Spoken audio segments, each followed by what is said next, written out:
Olá, iniciaremos agora o capítulo 9. Você tem medo de quê? Tem gente que gosta de uma boa história assustadora, com fantasmas, monstros horripilantes e cheia de suspense. Mas agora que os acontecimentos nessas narrativas são reais ou não passam de imaginação? E você, como se sente quando escuta ou lê uma história dessas? Certo? Você fica com medo? Suas expressões são de assustado? Como você se sente? Pela expressão do menino na imagem, como você acha que ele está se sentindo? Pense aí. Depois na aula online a gente responde. Em sua opinião, que tipo de história causa reações como estas nas pessoas? Você gosta de histórias que causam medo e apreensão? Vamos conversar sobre isso na aula online, certo? Vamos à expressão do menino, ó. Então ele parece estar um pouco assustado, certo? E tem uma lanterna nas mãos, ou seja, o ambiente em que ele se encontra pode ser um pouquinho escuro, tá? Nós vamos tratar nesse conto, tá? Sobre o conto popular, tá? O que são esses contos populares? São narrativas passadas oralmente, de geração em geração, certo? Então, geralmente, os contos populares, a gente não sabe qual foi a origem, ou seja, quem foi o escritor. Essa história foi passando de geração em geração. Hoje ela chega até nós, certo?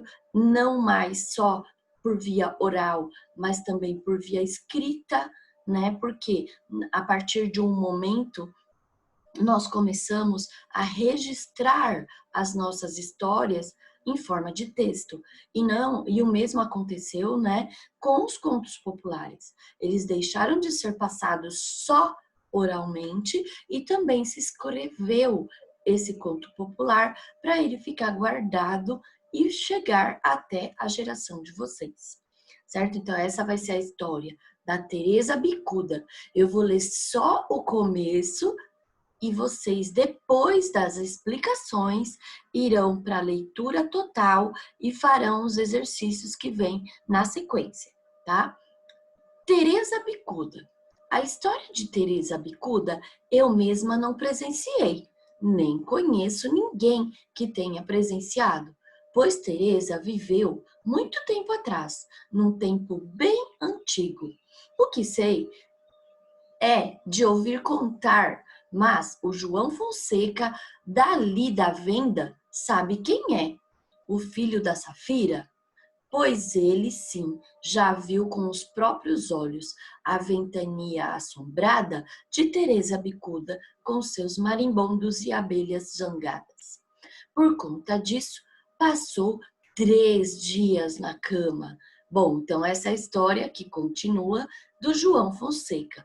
Vocês vão dar uma checada na história nesta página 72, 73, 74, certo? A Pro vai abrir novamente aqui para dar continuidade nas páginas da história para vocês. E aí vocês terão que fazer os exercícios da página seguinte de interpretação. São vários exercícios, mas agora a gente vai fazendo ele, tá? Ó, 72, 73, ó, 74. Vamos passar para uma página só, para ficar mais fácil de vocês visualizarem, tá? 74. 75 é um conto um tanto quanto longo, né? Ele vai até essa página aqui, 75, tá? Na 76, vão começar as questões a respeito do texto, tá? Vocês farão a 76 e a 77, até a questão número 8, tá bom? 76 e 77 até a questão número 8. Depois,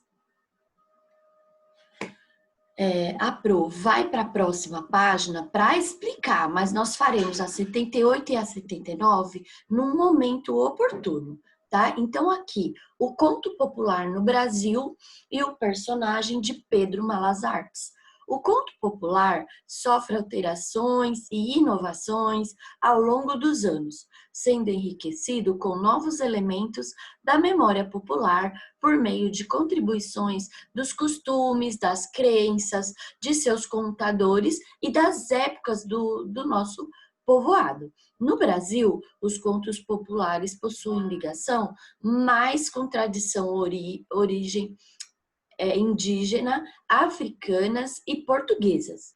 Um dos principais representantes da tradição popular no Brasil é o personagem Pedro Malas Artes, rapaz muito esperto e humilde, que se caracteriza por enganar e tentar levar vantagem sobre as pessoas mais poderosas que cruzam o seu caminho.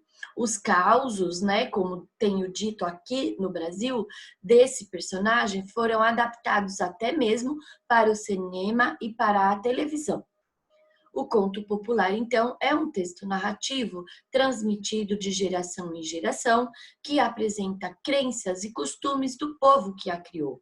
Sua finalidade é divertir o leitor, ao narrar os acontecimentos curiosos, trazer reflexões e, claro, os ensinamentos sobre as situações do dia a dia.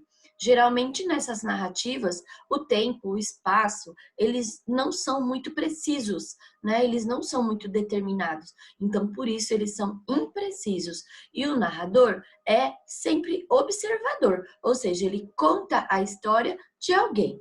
Por ser de tradição popular, não costuma-se ter autoria, que foi o que a Pro falou. Não temos a autoria desses contos, porque como ele foi passado de geração em geração e na categoria de oralidade, então ele não traz a autoria, tá? E hoje nós temos o conto popular na parte escrita, porque a partir de um momento da nossa língua, nós começamos a registrar tudo, mesmo os contos populares, certo? Por isso que a geração de vocês, por exemplo, conhece um conto como o da Teresa Bicuda, certo? Então, agora a gente retorna lá para a página 72, para início de leitura do texto, até a 75, tá? E aí vocês fazem página 76 e 77 para poderem responder as questões e a gente fazer a conferência na aula online, tá bom? Então, até lá e obrigada!